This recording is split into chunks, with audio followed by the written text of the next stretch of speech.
Hello everyone, आप लोगों का स्वागत है मॉस के ऑनलाइन क्लास में। हम लोग टॉर्सन टॉपिक पढ़ रहे थे, जिसमें आज हम लोग इसके लास्ट टॉपिक को कवर करेंगे, जिसमें हम लोग पढ़ेंगे comparison between solid shaft and hollow shaft. मतलब सॉलिड शाफ्ट और हॉलो शाफ्ट में कौन सा शाफ्ट मेरा ज्यादा स्ट्रॉन्गर है, किसमें ज्यादा टॉर्क लेने का क्षमता है।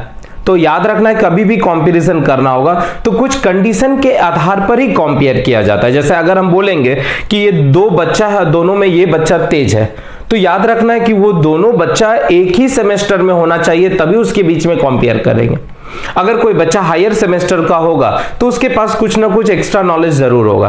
तो कंपेयरिंग कब कर रहे हैं, जब वो दोनों बच्चा सेम सेमेस्टर में। उसी तरह जब हम सॉलिड शाफ्ट और हॉलो शाफ्ट का कंपेयरिंग कर रहे हैं तो ये मान के चल रहे हैं कि दोनों सेम मटेरियल का बना होगा, दोनों का लेंथ सेम होगा, और भी बहुत आधार पर हम लोग उसको कंपेयरिंग करेंगे। तो नया हेडलाइन दे देंगे और यहां लिख देंगे comparison between solid shaft and hollow shaft. तो याद रखना है कि a hollow shaft is stronger than a solid shaft made of same material, same length and weight. ये बहुत इंपॉर्टेंट ऑब्जेक्टिव का क्वेश्चन है कि हॉलो शाफ्ट और सॉलिड शाफ्ट में कौन स्ट्रॉन्गर होता है। तो याद रखना है हॉलो शाफ्ट आपका ज्यादा स्ट्रॉन्गर होता है। ठीक है, तो पहला हम लोग कर रहे हैं कंपैरिजन बाय स्ट्रेंथ। स्ट्रेंथ के आधार पर इसको कंपेयरिंग कर रहे हैं। तो क्या कह रहा है कि कंसीडर ए सॉलिड शाफ्ट, एक सॉलिड शाफ्ट ले लेते हैं और एक हॉलो शाफ्ट ले लेते हैं, having same material, same weight and same shear stress, और साथ ही साथ सेम लेंथ भी इसका हम लोग मान लेते हैं। ठीक है, एंड सेम लेंथ,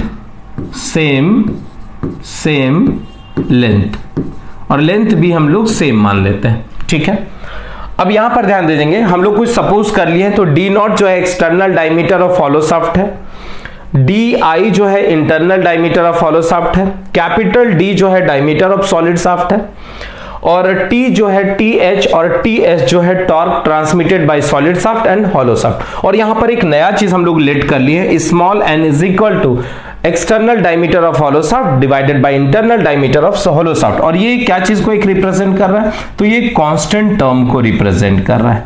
ठीक है, इसका मतलब है कि आउटर डाया जो है वो एन टाइम है इनर डाया का।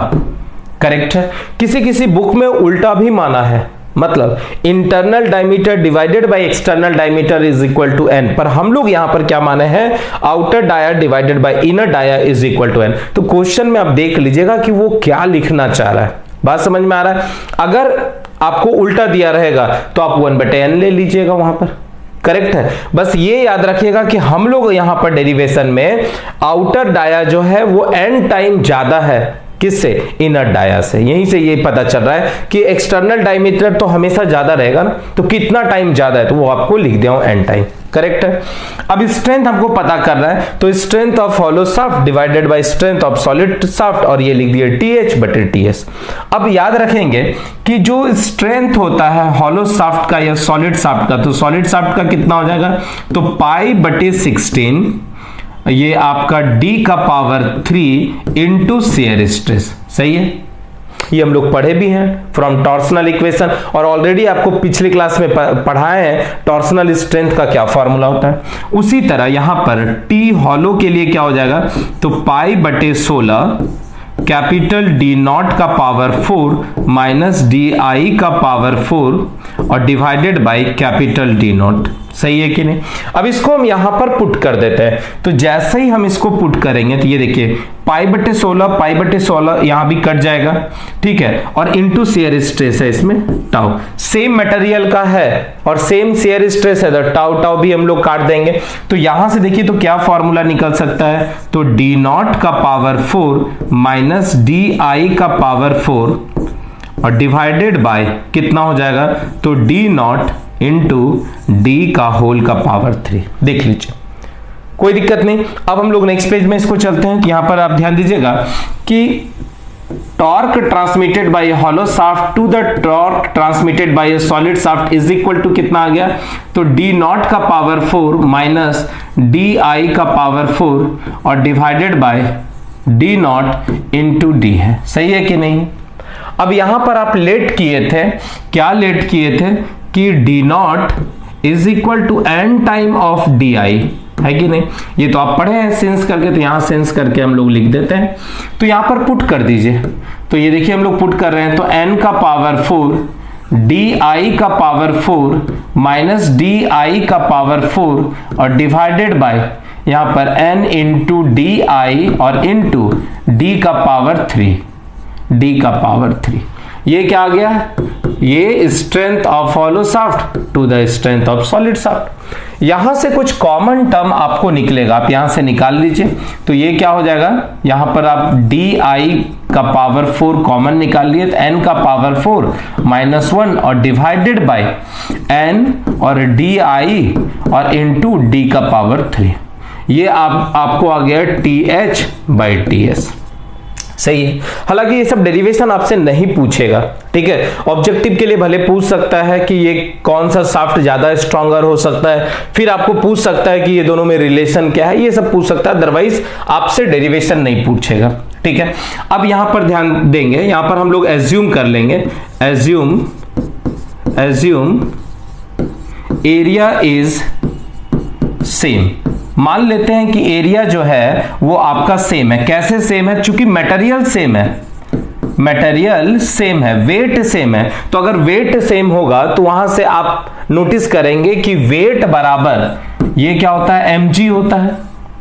वेट बराबर कितना हो गया? mg हो गया। और डेंसिटी इक्वल टू क्या होता है? मास बटे वॉल्यूम हो जाता है। तो यहां पर आप इसके जगह लिख सकते हैं डेंसिटी गुना वॉल्यूम गुना जी। तो आप डेंसिटी अगर सेम मटेरियल लिए हैं तो डेंसिटी क्या होगा? सेम होगा। तो वॉल्यूम के आधार पर उसको कंपेयरिंग करेंगे तो लेंथ कट जाएगा, तो एरिया वहां पर सेम आ जाएगा। इसलिए हम लोग यहां पर क्या करते हैं? एरिया को सेम मान लेते हैं। तो एज्यूम एरिया इज सेम। तो यहां पर एरिया क्या हो जाएगा? सॉलिड शाफ्ट का ध्यान दीजिएगा, तो ये आपका हो जाएगा पाई बटे 4 डी का स्क्वायर इज इक्वल टू पाई बटे 4 कैपिटल डी नॉट का स्क्वायर माइनस डी आई का स्क्वायर। यहां से ये पूरा टर्म आपको कैंसल्ड आउट हो जा रहा है। तो यहां से आपको जो डायमीटर निकल गया वो कितना निकल गया? तो diameter is equal to under root of कितना है? तो आउटर डाया, इसका मतलब है कि n स्क्वायर डी आई का स्क्वायर माइनस डी आई। सही है, देख लीजिए आउटर डाया की जगह लिख दिए हैं ये वाला। अब यहां से फायदा क्या हो जाएगा? ये देखिए d आपका बाहर निकल जाएगा, inner diameter is equal to under root of n square minus 1। Correct है। और यहां पर देखिए पावर कितना है? d का पावर 3 है, तो हम इसको d क्यूब कर देते हैं। ये देखिए d क्यूब कर दिए, तो यहां भी क्या हो जाएगा? डी आई का क्यूब, और यहां पर क्यूब करेंगे तो एक बाहर निकल जाएगा n स्क्वायर माइनस 1, और ये आपका n स्क्वायर माइनस 1 हो गया। करेक्ट। अब इसको पुट कर दीजिए यहां पर, देयरफॉर, इसलिए therefore TH divided by TS is equal to, देखिए पुट कर रहा हूं, डी आई का पावर 4 और ये हो जाएगा n का पावर 4 माइनस 1 और डिवाइडेड बाई n डी आई, और यहां से आ जाएगा d का पावर क्यूब बराबर कितना हो जाएगा? तो डी आई का होल क्यूब और n माइनस 1, और यहां पर n square root of n minus 1। देख लीजिए यहां से देखिए d का पावर 4 कट जाएगा, d का पावर 4 कट जाएगा, तो इसको हम लोग लिख सकते हैं a square minus B square. ये देखिए इसका होल का पावर 4 है ना, तो ऐसा तो लिख ही सकते हैं, और डिवाइडेड बाय नीचे में क्या हो जाएगा? n स्क्वायर माइनस 1 और under root of n square minus 1। सही है। यहां से ये पूरा टर्म आपको कैंसिल्ड आउट हो जाएगा, तो TH divided by TS is equal to n square plus 1 और डिवाइडेड बाय n, और यहां पर square root n square minus 1, और ये फाइनली मेरे पास रिलेशन आ गया। देख लीजिए n square plus 1 into n square minus 1 का स्क्वायर रूट, और यहां से आपको वैल्यूज निकल गया। अब एक चीज तो क्लियर है, यहां से याद रखना है कि जो n का मान होगा वो तो हमेशा 1 से बड़ा होगा ना, तो 1 से बड़ा होगा, इसका मतलब ये टर्म बड़ा है, ये वाला टर्म भी आपका बड़ा ही होगा। तो TH जो है, therefore TH is greater than TS। देखिए पता चल चुका है। मान लीजिए आप n का वैल्यू अगर 2 लेते हैं, इसका मतलब है कि आउटर डाया और इनर डाया का कितना वैल्यूज है? मान लेते हैं 2 है। अब कोई भी 1 से ज्यादा है ही होगा, तो 1 से अगर ज्यादा है तो मान लेते हैं 2 है या 1.5 है। आप यहां पर वैल्यूज पुट करेंगे तो आपको दिखेगा कि जो हॉलो शाफ्ट है उसमें टॉर्क जो है वह कुछ टाइम ज्यादा आपका लेता है as compare to solid shaft. बात समझ में आ गया? तो फाइनली ये मेरा रिलेशन हो गया। इसमें जब ये वाला फॉर्मूला आपको कब यूज करना है, ध्यान दीजिएगा, ये फॉर्मूला कब यूज करना है, जब outer dia divided by inner dia, मतलब D naught is equal to N time of D I है तब। पर किसी किसी अलग अलग बुक में ये फॉर्मूला दिया रहता है कि torque transmitted by a hollow shaft divided by torque transmitted by a solid shaft is equal to 1 plus N square under root 1 minus N square. कब? जब एन जो है डी आई बटे डी नॉट है, मतलब इंटरनल डायमीटर ऊपर में है और एक्सटर्नल डायमीटर नीचे में है, ऐसा रहेगा, तब ये फॉर्मूला याद रखेंगे आप। पूरा डेरिवेशन हम लोग क्या मान के बना है, तो ये मान के बना, और फाइनल मेरा ये रिजल्ट हो गया। तो आई होप आपको ये डेरिवेशन बहुत अच्छे से समझ में आएगा। आपको पहले ही बता दे रहा हूं, ये डेरिवेशन आपके एग्जाम में नहीं आएंगे, डायरेक्ट ऑब्जेक्टिव क्वेश्चन आएंगे, ठीक है। चलिए अब हम लोग नेक्स्ट इसका कंपेयरिंग जो करते हैं वो करते हैं कंपैरिजन बाय वेट। वेट के आधार पर करते हैं कि अगर मान लीजिए सॉलिड शाफ्ट लेते हैं और हॉलो शाफ्ट लेते हैं, तो एक चीज तो क्लियर है कि अगर मटेरियल हॉलो शाफ्ट का निकालेंगे तो उसका वेट कम होगा। तो ये देखना है कि इसमें से कौन सा शाफ्ट ज्यादा टॉर्क का ट्रांसमिशन करता है और इकोनॉमिकल है। तो याद रखना है कि हॉलो शाफ्ट में मटेरियल कम होगा तो वो इकोनॉमिकल होगा। तो कह रहे हैं कि consider a solid shaft and a hollow shaft having same length, same material, same shear stress मान लेते हैं। Now if the torque applied to both shaft is same, और उसमें जो टॉर्क हम लोग अप्लाई कर रहे हैं वो दोनों क्या कर रहे हैं, सेम कर रहे हैं। तो इसमें चेक करना है कि maximum shear same, then the maximum shear stress will also same, ठीक है। तो यहां पर हम लोग क्या कर रहे हैं, therefore weight of hollow shaft divided by weight of solid shaft. Weight का भी आपको फॉर्मूला बताया हूं, ये क्या होता है, मास गुना जी और डिवाइडेड बाय मास गुना जी। यहां पर सॉलिड हो जाएगा, यहां पर हॉलो हो जाएगा, सही है कि नहीं। और आप जानते हैं कि मास क्या होता है, मास बराबर या डेंसिटी क्या होता है, तो यहां पर आप जानते हैं डेंसिटी गुना वॉल्यूम, डेंसिटी गुना वॉल्यूम।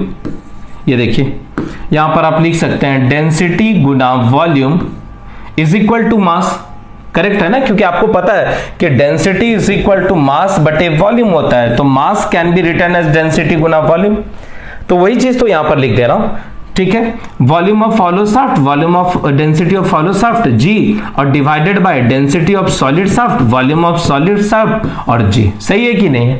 चूंकि सेम मटेरियल का अगर बना रहता है तो डेंसिटी सेम होता है, तो ये वाला टर्म कट जाएगा, जी का वैल्यू कट जाएगा। और वॉल्यूम बराबर आप जानते हैं एरिया गुना लेंथ होता है, और लेंथ भी अगर आप सेम माने तो यहां पर एरिया हो जाएगा। इसका मतलब है कि आप कह सकते हैं, ध्यान दीजिएगा, आप कह सकते हैं weight of hollow shaft divided by weight of solid shaft is equal to area. इसका मतलब पाई बटे 4 कैपिटल डी नॉट का स्क्वायर माइनस डी आई का स्क्वायर और डिवाइडेड बाय कितना हो जाएगा, तो पाई बटे 4 डी स्क्वायर, सही है कि नहीं। यहां से ये और ये टर्म भी कट गया। अब देखिए डी नॉट की जगह आप क्या लिख सकते हैं, तो N square into D I का स्क्वायर माइनस डी आई का स्क्वायर और डिवाइडेड बाय डी स्क्वायर, सही है कि नहीं। यहां से आप क्या करेंगे, यहां से रिलेशन निकालेंगे डब्ल्यू एच और divided by W S is equal to, क्या कॉमन ले लिए, डी आई स्क्वायर, तो ये एन स्क्वायर माइनस 1 और डिवाइडेड बाय डी स्क्वायर आ गया। ये एक रिलेशन आपके पास आ चुका है, ध्यान दीजिएगा, ये आपके पास एक रिलेशन आ चुका है, करेक्ट है। अब हम लोग क्या करेंगे, देखिए यहां पर मान लेते हैं कि सेम टॉर्क ट्रांसमिट कर रहे हैं दोनों शाफ्ट में। इसका मतलब है कि टी हॉलो में जितना टॉर्क का ट्रांसमिशन कर रहे होंगे उतना ही सॉलिड में कर रहे होंगे। अब ये पता करना है कि अगर वेट के आधार पर हम कंपेयर करेंगे, अगर सेम टॉर्क दे रहे हैं तो कौन सा शाफ्ट मेरा इकोनॉमिकल होगा, मतलब किसमें कम खर्चा आएगा और सेम टॉर्क ट्रांसमिट कर दें। तो यहां से देखिए तो फॉर्मूला आप लिख सकते हैं पाई बटे 16, ये आपका शेयर स्ट्रेस हॉलो शाफ्ट का, और ये आपका हो जाएगा डी नॉट का पावर 4 माइनस डी आई का पावर 4 और डिवाइडेड बाय कितना, D I sorry D not, और यहां पर कितना हो जाएगा, तो पाई बटे 16 इंटू टाउ इंटू वट, यहां पर हो जाएगा आपका डी का पावर 3। अब याद रखना है मटेरियल अगर सेम है, शेयर स्ट्रेस सेम है, देखिए लिख भी दिए, and the maximum shear stress will also same, तो यहां पर शेयर स्ट्रेस दोनों का ये कट गया, पाई बटे 16 कट गया। यहां से एक रिलेशन आ रहा है यहां से एक रिलेशन आ रहा है, क्या आ रहा है, WH अब बटे WS is equal to D naught का पावर 4 माइनस DI का पावर 4 और डिवाइडेड बाय, सॉरी यहां पर इसको हटा देते हैं, इसका जरूरत नहीं है। यस, यहां पर ये दोनों के बीच में कंपेयरिंग करने से मेरे पास जो रिलेशन आया वो आपका D naught is equal to D का पावर 3। चेक कर लीजिए, करेक्ट है। अब यहां पर देखिए स्क्वायर हमको इसी में पुट करना है, यही मेन इक्वेशन है। तो यहां पर आप रिलेशन आप लिख सकते हैं n का पावर 4 और di का पावर 4 माइनस di का पावर 4 और divided by n into D I is equal to कितना हो जाएगा, d का पावर 3। सही है कि नहीं। अब इसमें कुछ कॉमन टर्म आप निकालेंगे, जैसे डी आई आपका कॉमन निकल जाएगा, है ना। तो यहां से n का पावर 4 माइनस 1 और इंटू डी आई का पावर 4 और divided by n into D I is equal to D का पावर 3। सही है। अब हम लोग क्या करते हैं, नेक्स्ट पेज में चलते हैं। तो यहां से आप नोटिस करेंगे कि हम लोग क्या निकाल लिए हैं कॉमन, यहां पर ध्यान दीजिएगा, हम लोग कॉमन निकाल लिए हैं डी आई का पावर कितना निकाले हैं, यहां पर 4 है ना। यस, डी आई का पावर 4 और n का पावर 4 माइनस 1 और डिवाइडेड बाय नीचे में n D I is equal to D का पावर 3। तो यहां से आप चाहेंगे तो कट कर सकते हैं, ये डी को आप यहां से कट कर दीजिए, ये 3 हो गया। सही है। अब आपको क्या करना है, आपको डी स्क्वायर का जरूरत है। तो आप इसको, ये जो क्यूब है इसको इधर भेज दीजिए। जैसे इधर भेजे तो डी आई का होल क्यूब और ये n का पावर 4 माइनस 1 और डिवाइडेड बाय n। अब जब ये इधर जाएगा तो ये क्या हो जाएगा, 1/3 हो जाएगा is equal to D. Correct है। तो इसको आप अलग अलग पावर में दे दीजिए। तो ये देखिए डी आई, ये तो 3 हो जाएगा ना, ये तो कट जाएगा 3 से 3 और ये हो जाएगा n का पावर 4 माइनस 1 का 1/3 और यहां भी हो जाएगा n का power 1/3 is equal to D.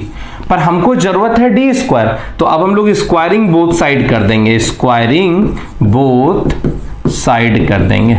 ठीक है, स्क्वायरिंग बोथ साइड कर देंगे। तो यहां से क्या हो जाएगा, डी आई स्क्वायर n का 4 माइनस 1 और यहाँ 2/3 और यहां पर हो जाएगा n 2/3 is equal to D square. अब इसका वैल्यू कहां पुट कर देंगे, इसका वैल्यू हम लोग इस रिलेशन में पुट कर देंगे। ये देखिए इस रिलेशन में पुट कर देंगे। तो यहां से रिलेशन देख लीजिए, WH बटे WS डी आई का स्क्वायर n स्क्वायर माइनस 1। ध्यान दीजिएगा, देयरफॉर यहां से therefore WH divided by WS is equal to D I का स्क्वायर n स्क्वायर माइनस 1 और डिवाइडेड बाय डी स्क्वायर। एक बार चेक कर लेते हैं हम लोग, डी आई स्क्वायर, यस सही है।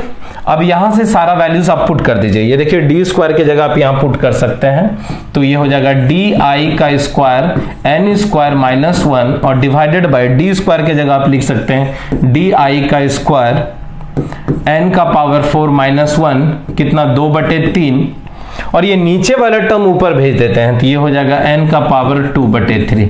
तो यहां से ये डी आई कट गया। करेक्ट है। तो यहां से WH अब बटे WS इज इक्वल टू आ गया, कितना आ गया, तो n स्क्वायर माइनस 1 n का पावर 2/3 और डिवाइडेड बाय n का पावर 4 माइनस 1 और कितना हो जाएगा 2/3। चेक कर लीजिए, ये देखिए n स्क्वायर माइनस 1 n का पावर 2/3 n का पावर 4 माइनस 1 और इसका होल का पावर 2/3। तो यहां पर आप नोटिस करेंगे कि अगर लेट n का वैल्यू आप 2 रखेंगे, मान लीजिए कि आउटर डायमीटर और इंटरनल डायमीटर का जो रेशियो लिया उसका वैल्यू आपका 2 आया। एक चीज तो क्लियर है कि डी नॉट बटे डी आई जब हम करेंगे तो इसका वैल्यू हमेशा 1 से ज्यादा रहेगा, इसका मतलब n का भी वैल्यू 1 से ज्यादा रहेगा। तो यहां पर आप नोटिस करेंगे कि यहां जब आप इसको सॉल्व करेंगे तो आपको दिखेगा कि वेट आपका जो है हॉलो शाफ्ट का वो कम है और उतना ही टॉर्क का ट्रांसमिशन करता है। इसका मतलब है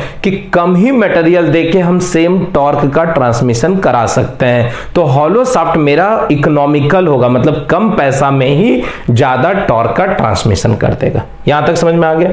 तो यहां पर आपको लिख भी दिए where D naught is equal to N गुना डी आई। तो आई होप आपको ये कंपैरिजन बहुत अच्छे से समझ में आ चुका होगा। तो आज के लिए बस इतने ही रहने देते हैं। नेक्स्ट लेक्चर में टॉर्सन से रिलेटेड कुछ एक दो और इंपॉर्टेंट न्यूमेरिकल्स बता देंगे और फाइनली ये मेरा पूरा का पूरा यूनिट समाप्त हो जाएगा। और हम लोग फिर आपको सिंपल मतलब 2-3 लेक्चर और लेंगे जिसमें आपको स्प्रिंग पढ़ा देंगे। और स्प्रिंग का जो क्वेश्चन रहेगा वो मेनली न्यूमेरिकल बेस्ड रहेगा। उसमें 3-4 फॉर्मूला आपको रट जाना और उसी सारे फॉर्मूले से सारा न्यूमेरिकल्स बनता है। और फाइनली हमारा पूरा का पूरा मॉस का हर एक टॉपिक आपको बहुत अच्छे से कवर करवा चुके हैं। ठीक है, चलिए आज के लिए बस इतना ही रहने देते हैं। Thank you.